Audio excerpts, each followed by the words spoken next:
திருப்பாவை ஸ்ரீ ஆண்டாள் பாசுரம் 26.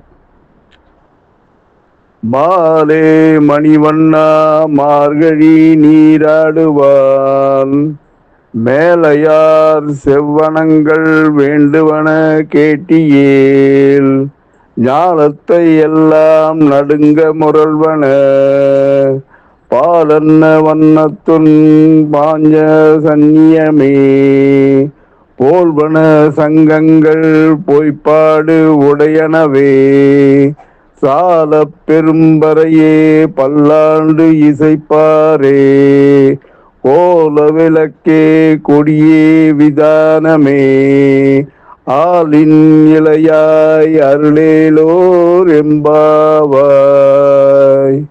இந்த பாடலின் பொருள்: பக்தர்களின் மிகுந்த அன்பு கொண்டவனே, நீலக்கல் நிறைந்தவனே, நீலக்கல் நிறத்தவனே, பெரிய கடலில் ஆளிலையில் மிதப்பவனே, பெரியவர்களால் வழி வழியாக மேற்கொள்ளப்படும் மார்கழி நோன்பிற்கு உலகத்தையே அதிர வைக்கும் ஒளியையும் பால் சாதம் போன்ற நிறத்தையும் உன் சங்காகிய பாஞ்ச சஜன்னத்தை போன்றதுமான வலம்புரி சங்குகளையும் பெரிய முரசுகளையும் பல்லாண்டு பாடும் பெரியோரையும் மங்கள தீபங்களையும் கொடிகளையும் தந்து இந்த நோன்பை நிறைவேற்றுவதற்குரிய இடத்தையும் அருளித்து அருள் செய்ய வேண்டும் என்கிறாள் ஆண்டாள்.